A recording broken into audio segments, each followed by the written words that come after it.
Tugtugin ang gitara at ang kaya-ayang lira. Ipan ninyo ang trumpeta, kaya Panginoon dinggin. Ang landas nga'y tahakin, habang buhay ay ulitin. Kagandahang loob niya sa atin. Purihin ang Panginoon, umawin ang kagalakan, at tutuin ang gitara, at ang kaya-ayang lira. Ipan ninyo ang trumpeta, ipan ng trumpeta.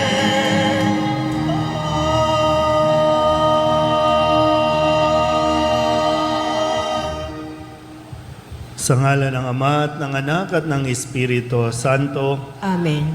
ang pagpapala ng ating Panginoong Hesus Kristo, ang pag-ibig ng Diyos Ama, at ang makikipagkaisa ng Espiritu Santo, naway sumainyong lahat. At sumaiyo rin.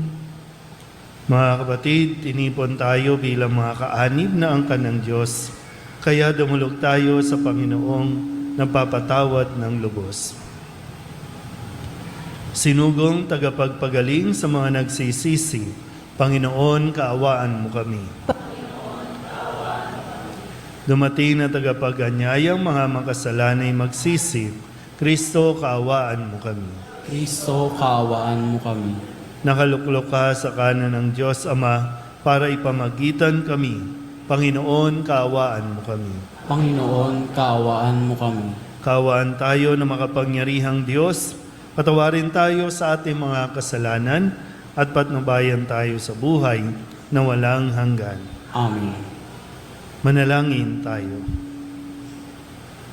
Ama naming makapangyarihan, ang iyon nawang kagandahang loob ay manguna at sumubaybay sa aming pamumuhay ngayon at araw-araw upang kami itaguyod sa paninindigang gumawa ng kabutihan sa pamamagitan ni Jesucristo kasama ng Espiritu Santo magpasawalang hanggan. Amen. Magsiupo. Sulat ni Apostol San Pablo sa mga taga-Roma. Mula kay Pablo na alipin ni Kristo Jesus, tinawag upang maging apostol at hinirang upang mangaral ng mabuting balita ng Diyos. Sa inyong lahat na minamahal ng Diyos na nangarian sa Roma, na tinawag upang maging mga banal. Sumainyo nawa ang pagpapala at kapayapaan mula sa Diyos na ating Ama at sa Panginoong Hesukristo.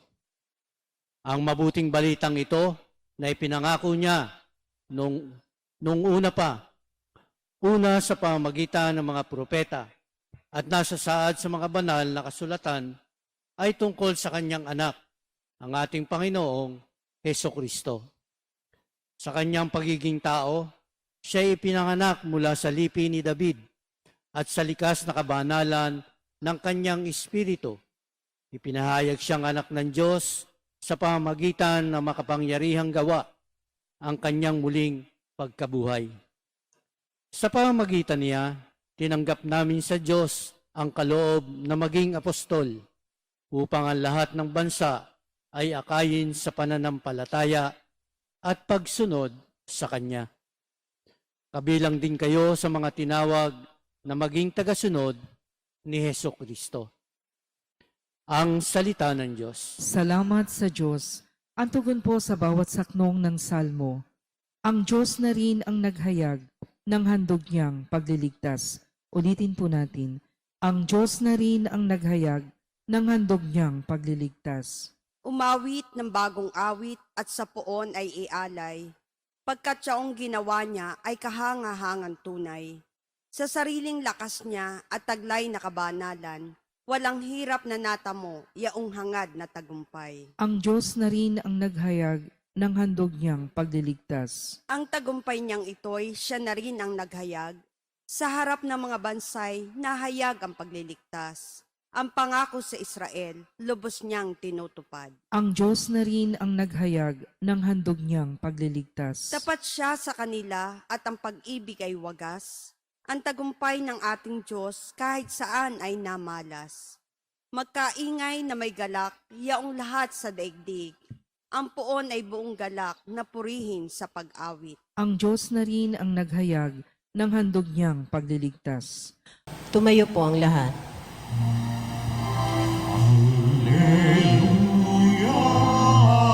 Hallelujah, wikain mo, buong nakikinig ako sa iyong mga salita.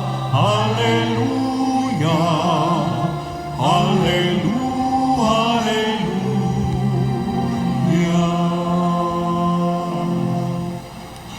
Sumainyo ang Panginoon. At sumaiyo rin, Ang mabuting balita ng Panginoon ayon kay San Lucas. papuri sa iyo, Panginoon.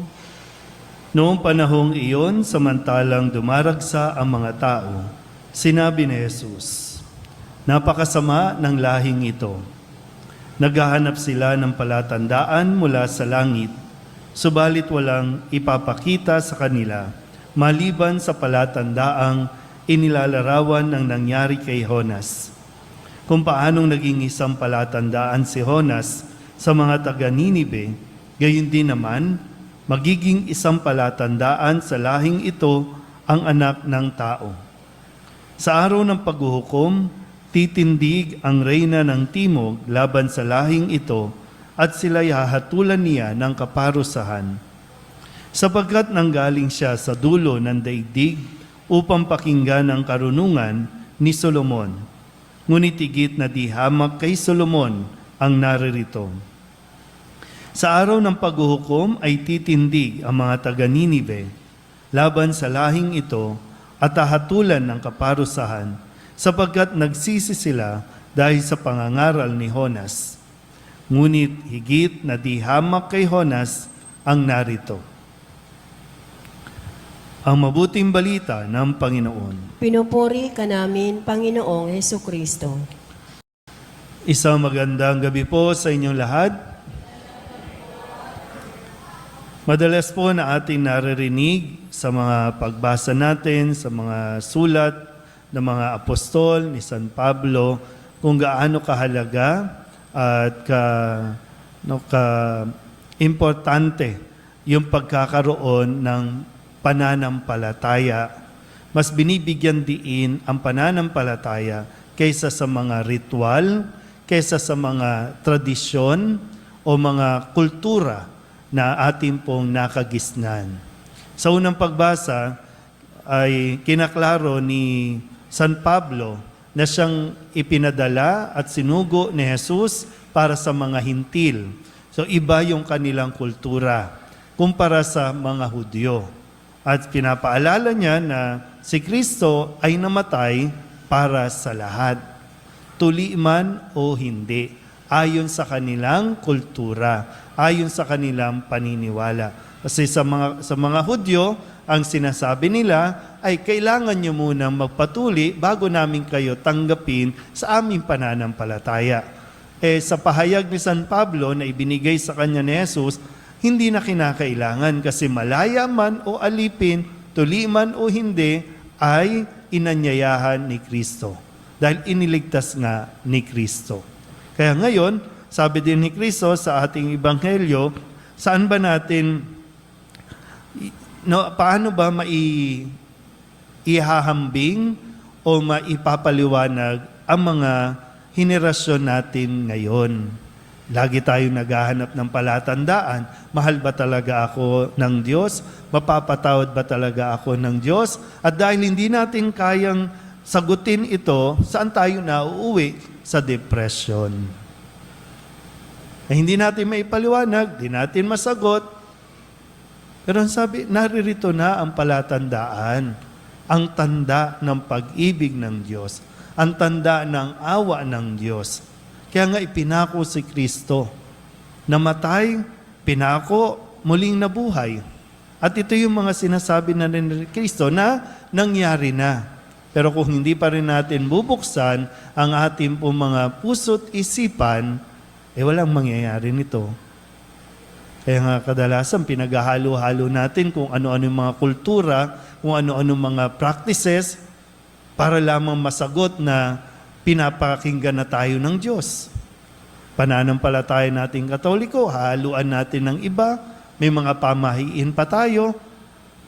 Nasaan yung pananampalataya natin kay Kristo?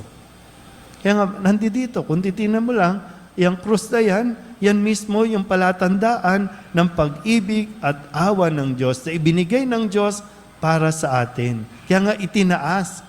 Kailangan lang natin tumingin. Problema lang talaga, kasi nga, ang questionable sa atin, yung pananampalataya natin.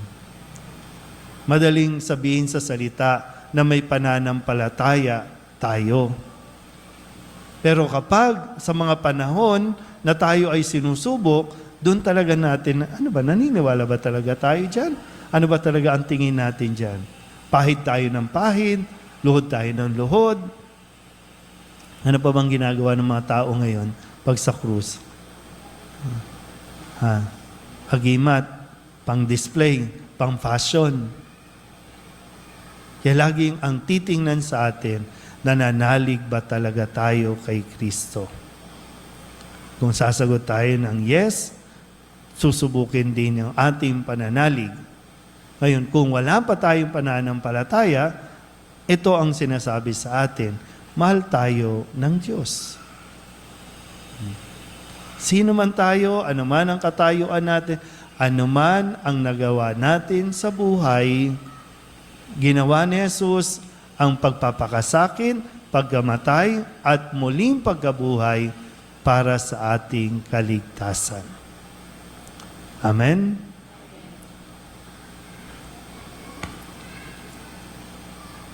Magsitayo ang lahat. Bumabaling tayo sa panalangin sa Diyos Ama para sa biyaya ng pagbabagong buhay at makatugon ng may katatagan sa panawagan ni Kristo sa pagbabalik loob. Ang ating pong itutugon, Panginoon, dinggin mo ang aming panalangin. Panginoon, dinggin mo ang aming panalangin.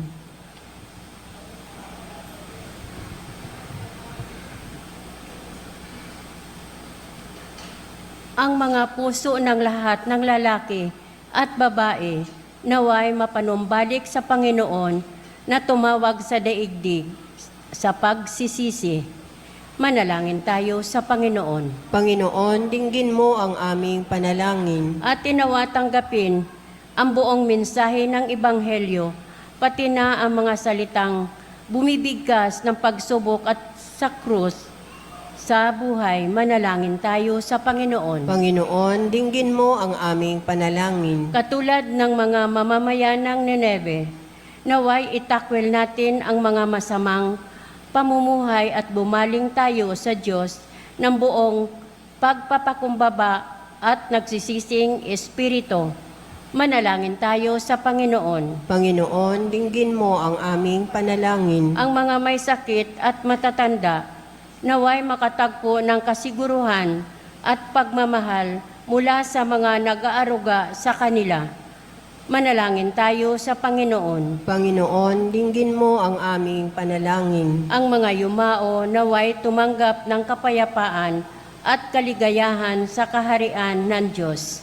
Manalangin tayo sa Panginoon. Panginoon, dinggin mo ang aming panalangin. Upang mamayani ang kapayapaan sa Ukraine, sa Holy Land at sa buong mundo, at ipag-adya nawa ang sangkatauhan sa karahasan, kasakiman at pang-aabuso ng kapangyarihan na nagdudulot ng paghihirap at kamatayan sa marami.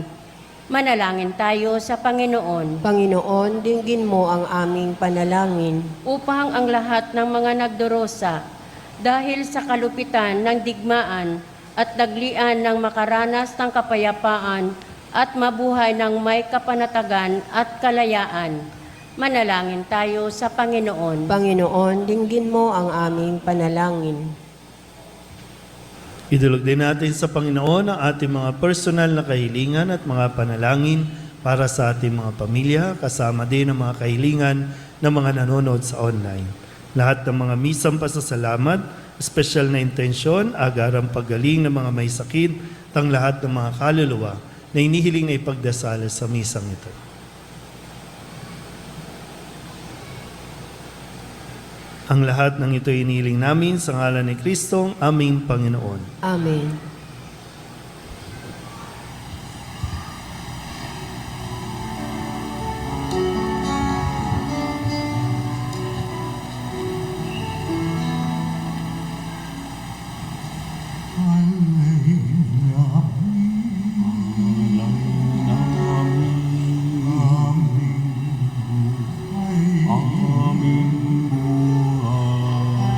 Bawat dala at lumbay, bawat pangarap, aming taglay, sa palad mo, ilalagay.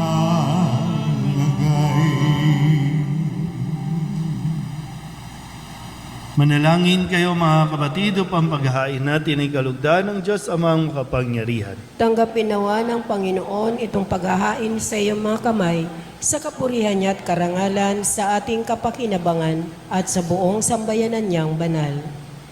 Ama naming lumikha, tanggapin mo ang aming mga panalangin na sumasaliw sa aming paghahain upang sa ginaganap naming pagdiriwang kami makatawid sa kaluwalhatian sa pamamagitan ni Jesucristo kasama ng Espiritu Santo magpasawalang hanggan. Amen. Sumainyo ang Panginoon. At sumaiyo rin. Itaas sa Diyos ang inyong puso at diwa. Itinaas na namin sa Panginoon. Pasalamatan natin ang Panginoong ating Diyos. Marapat na siya ay pasalamatan.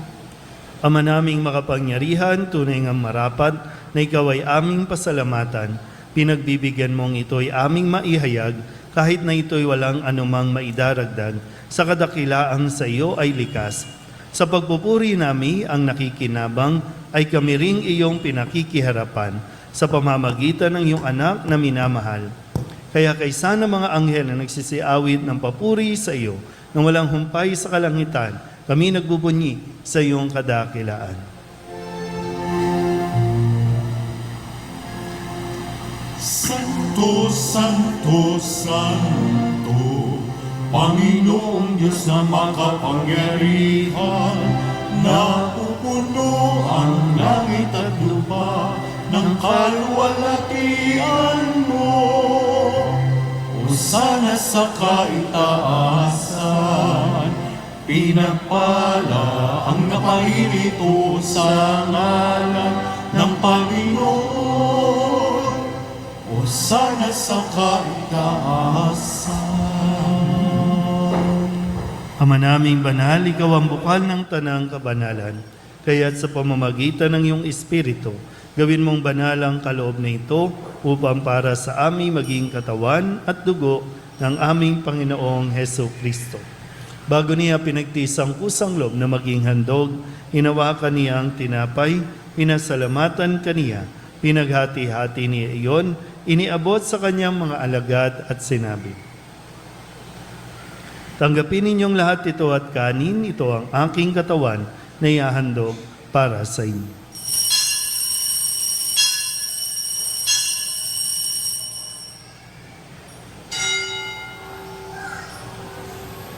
Gayun din naman nang matapos ang hapunan, hinawakan niya ang kalis, muli kaniyang pinasalamatan. Iniabot niya ang kalis sa kanyang mga alagad at sinabi, tanggapin ninyong lahat ito at inumin. Ito ang kalis ng aking dugo, ng bago at walang hanggang tipan. Ang aking dugo na ibubuhos para sa inyo at para sa lahat sa ikapagpapatawad ng mga kasalanan. Gawin ninyo ito sa pag-alaala sa akin.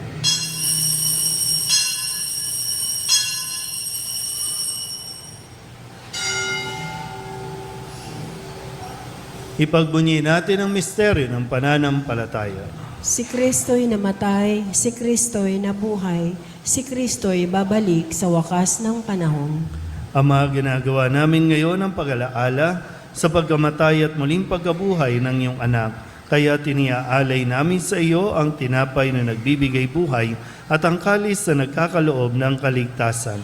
Kami nagpapasalamat dahil kami iyong minarapat na tumayo sa harap mo para maglingkod sa iyo. Isinasama namin kami magsasalo-salo sa katawan at dugo ni Kristo ay mabuklod sa pagkakaisa sa pamamagitan ng Espiritu Santo. Ama, lingapin mo ang iyong simbahang laganap sa buong daigdig. Puspusin mo kami sa pag-ibig kay San Francisco na aming Papa at ni Jose na aming Obispo at ng Tanang Kaparian. Alalahanin mo sina Alberto at Aurelio na tinawag mo mula sa daigdig na ito. Nung sila'y binyagan, sila'y nakaisa ni Kristo sa pagkamatay. Ngayong sila'y pumanaw, naway makaisa sila ni Kristo sa pagkabuhay. Alalahanin mo rin ang mga kapatid naming nahimlay na may pag-asang sila'y muling mabubuhay, gayon din ang lahat ng mga pumanaw. Kawaan mo sila at patuloyin sa iyong kaliwanagan. Kawaan mo at pagindapating kaming lahat na makasalo sa iyong buhay na walang wakas.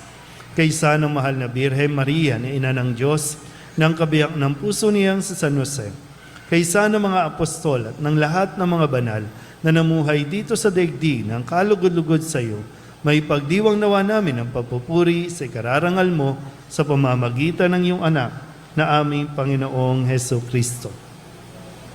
Sa pamamagitan ni Kristo, kasama niya at sa Kanya, ang lahat ng parangal at papuri ay sa iyo, Diyos Amang makapangyarihan, kasama ng Espiritu Santo, magpasawalang hanggan. Amen.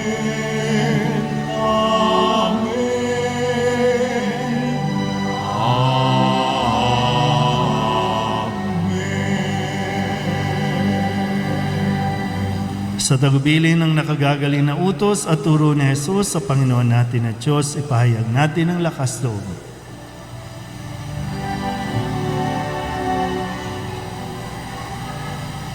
Ama namin, sumasalangit ka, sambahin ang ngalan mo, mapasa amin ang kaharian mo, sundin ang loob mo dito sa lupa para ng sa langit. Bigyan mo kami ngayon ng aming kakanin sa araw-araw. At patawarin mo kami sa aming mga sala para na pagpapatawad namin sa nagkakasala sa amin.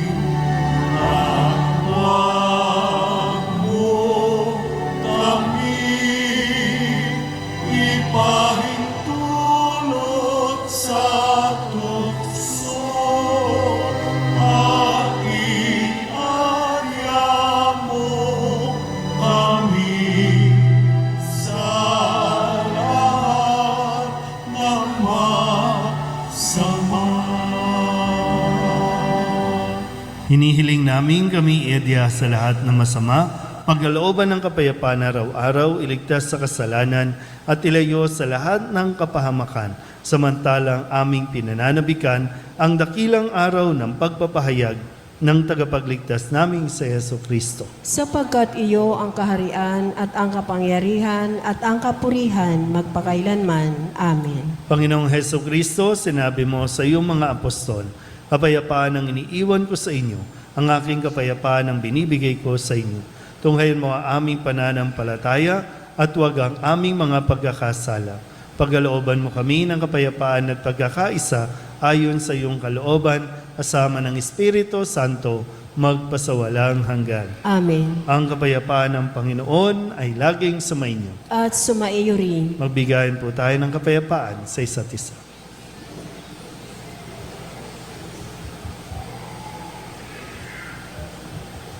Kordero ng Diyos na nag-aalis ng mga kasalanan ng sanlibutan, maawa ka sa amin.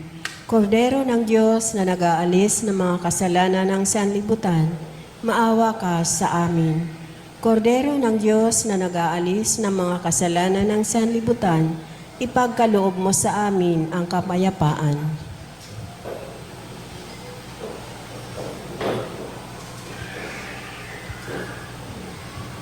Ito ang kordero ng Diyos. Ito ang nag-aalis ng kasalanan ng sanlibutan. Mapalad ang mga inaanyayahan sa kanyang piging. Panginoon, hindi ako karapat-dapat na magpatuloy sa iyo, ngunit sa isang salita mo lamang ay gagaling na ako.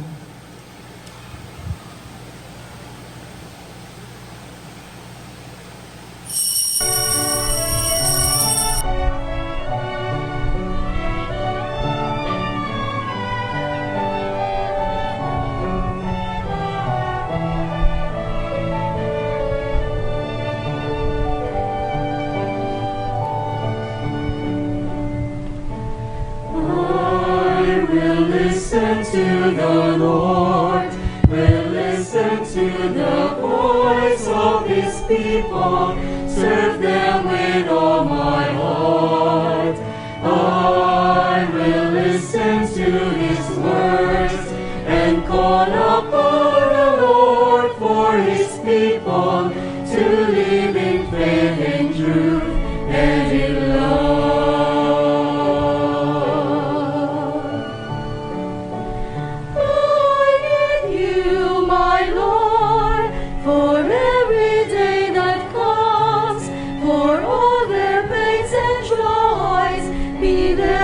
Understand, they may seek you, my Lord, and reach into your hands.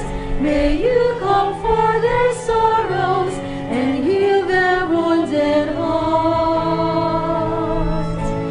I will listen to the Lord, will listen to the voice of His people, serve them with all my heart.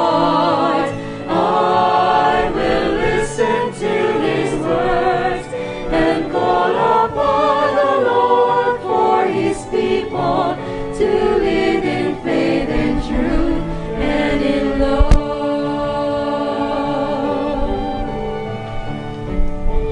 I commend you, my Lord, show them your truth and love. When darkness overtakes them, your light shines from above. I will be there, my Lord, to lead at your command. Together at one table, give them the bread of love. I will listen to the Lord, will listen to the voice of His people, serve them with all my heart. I will listen to His words and call upon the Lord for His people to live in faith and truth and in love.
to live in faith and truth.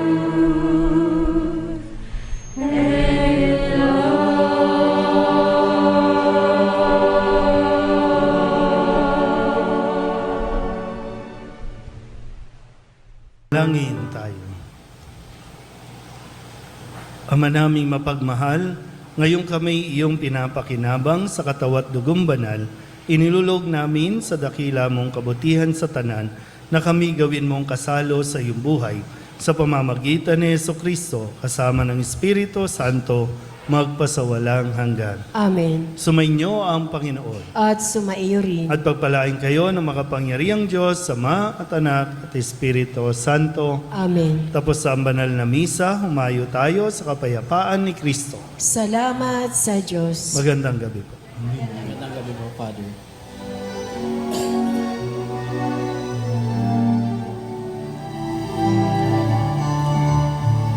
Humayong at ipahaya kanyang pagkalingat abang. Isabuhay pag-ibig at katarungan, tanda ng kanyang kaharian. Ang mga dakilat dukha, ang banal at makasalanan, ang bulag at lumpo, ang api at sugatan, ang lahat ay inaanyayahan.